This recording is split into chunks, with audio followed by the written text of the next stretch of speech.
what happens when we move our older loved one into a senior living community. And when I say what happens, I mean what happens internally in ourselves and what are some common emotions that come up.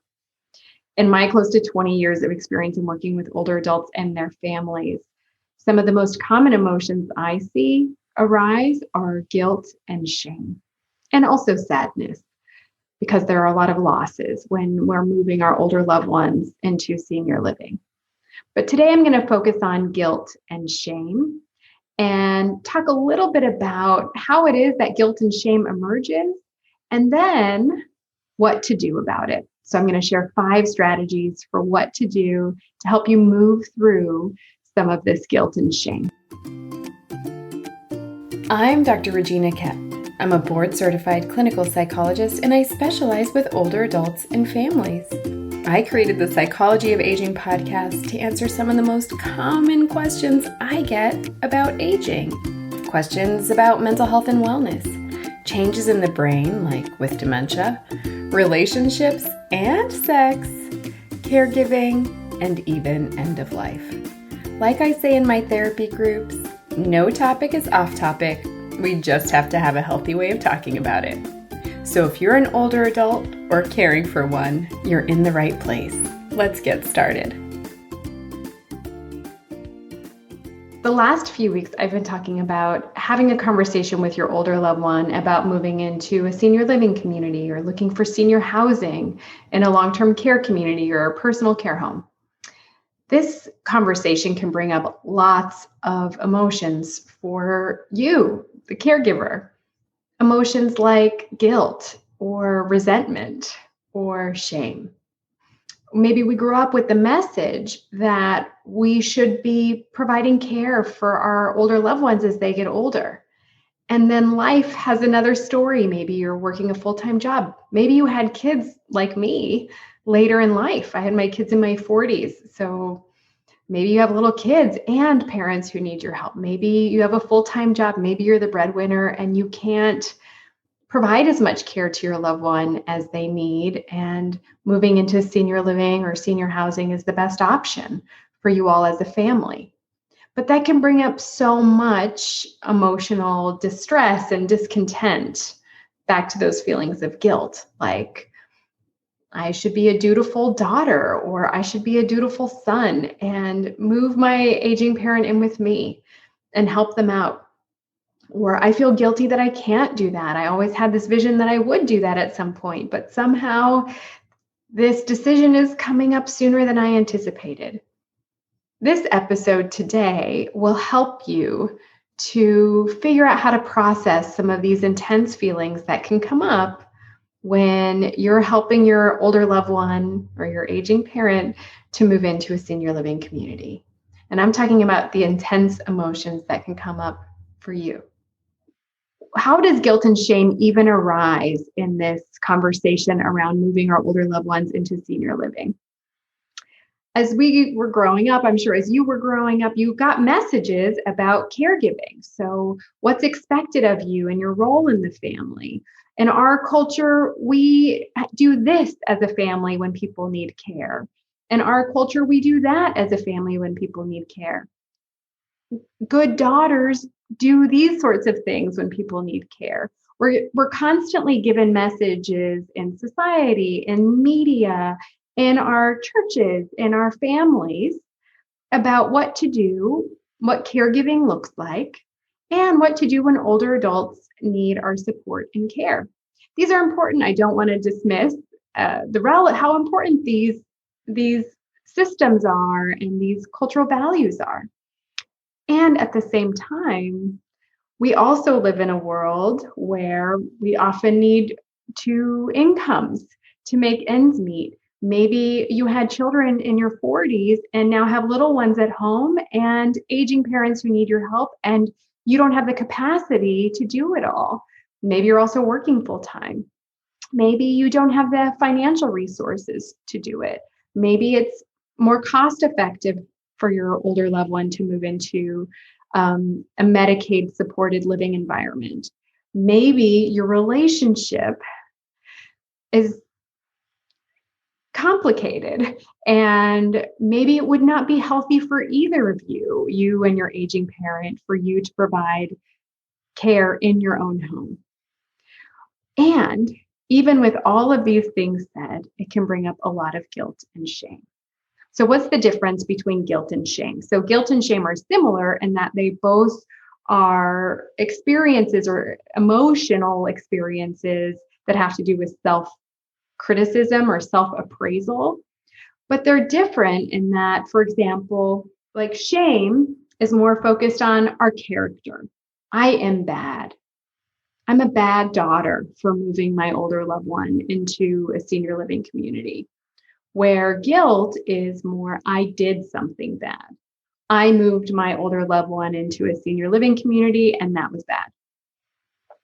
You get the difference? I am bad versus I did something bad. Now that you know what guilt and shame are and how it can show up with moving your older loved one into senior living, I'm going to share 5 strategies for moving through the guilt and shame. So the first strategy is to be clear about your boundaries. And this can be tough to do because if you're new to caregiving, or even if you're in the middle of it, you might not know your boundaries. Maybe you are okay with certain things, but not other things, but you had no way to predict that before.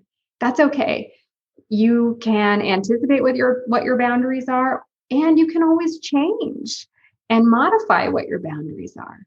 But if you're clear at the outset that it would not be a healthy arrangement for you or your older loved one, for the two of you to live together and for you to be providing care 24/7, it's important that you know that. And it's okay to express that. I can't do it. It's not healthy for me, or it's not healthy for my loved one. Okay, I also understand that some caregivers will say, I have no options. We can't afford for my loved one to live elsewhere. I also understand that. But just stick with me with this for a minute as we're helping caregivers who are moving their older loved one into a senior living community. So it's okay to have your boundaries. It's okay to identify. It's important, in fact, to identify what your boundaries are and then to say them out loud. Like to say them out loud to your spouse or your partner or your siblings if they're helping in your older loved one's care, or health providers or doctors. It's important that everybody involved in the care of your older loved one understands also what your boundaries are. And the more you can support yourself in this process by working through some of the strategies I'm going to share today, the more grounded you'll be and the more compassionately you'll be able to share what your boundaries are. So be clear about what your boundaries are. I can help my loved one with doctor's appointments, but they cannot live with me. I can help my loved one with bathing, but I am not a good cook, or vice versa. So be clear with what your boundaries are. All right. Or I can take my older loved one on the weekends, but I can't help them during the week because of my job. You get the idea. It's okay to have boundaries. And it's important that you're clear about them and that you honor them in yourself and in other caregivers as well.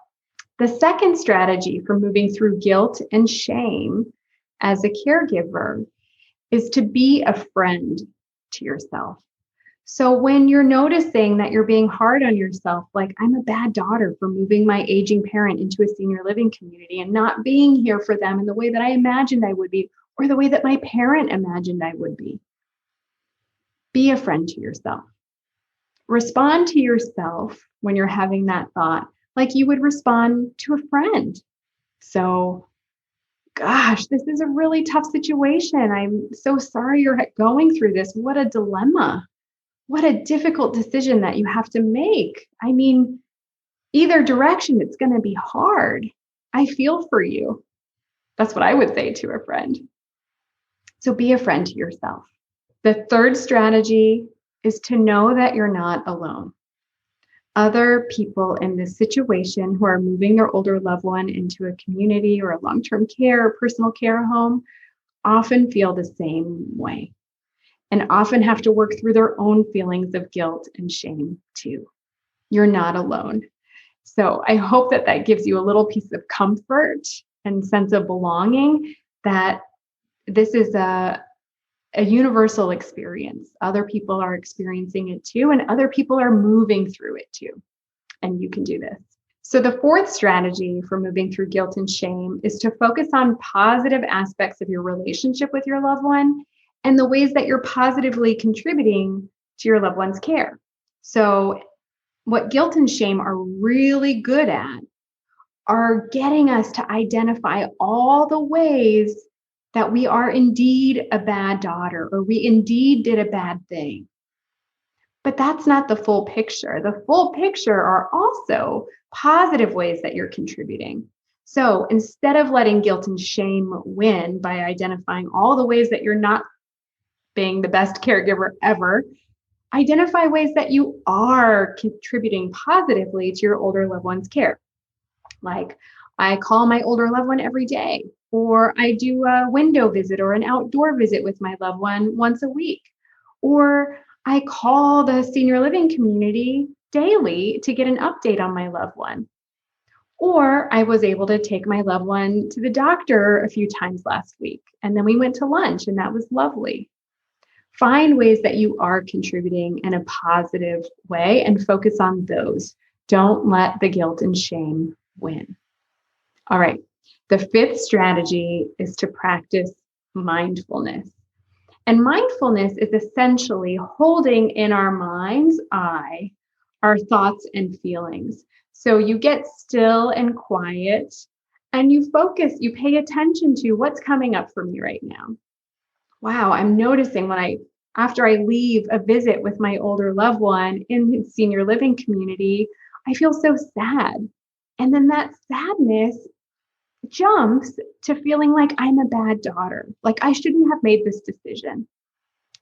So just taking the time to mindfully recognize that and hold it will help you not to deny the feelings, that's not healthy either, but also not to over-identify with the feelings. Like, that's right, I am a bad daughter. That's not healthy either. So mindfulness helps you to hold out here and observe what it is that you're actually thinking and feeling so that you can hold it in perspective, not necessarily over-identify with it. This concept comes from Kristin Neff's three-part strategy or three-part sort of modules on self-compassion. And actually, a couple of the tips in here actually had to do with self-compassion as well. If you're interested in learning more about self-compassion, I'll link to Kristin Neff's self-compassion work. It's really great, and I encourage you to check it out. All right, just to summarize the 5 strategies again. The first is to be aware and identify your boundaries and then to share them with others. The second is to be a friend to yourself. Respond to yourself like you would respond to a friend. The third is to know that you're not alone. The fourth is to focus on ways that you're positively contributing to the care of your loved one, or even just to the relationship with your loved one.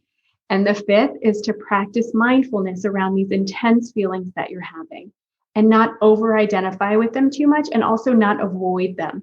That will help you process them a bit as well. Okay, so you have it. How to get through guilt and shame when it comes to moving your older loved one into a senior living community. I hope that you give at least one of these strategies a try and comment and let me know which strategy you plan to use or have used.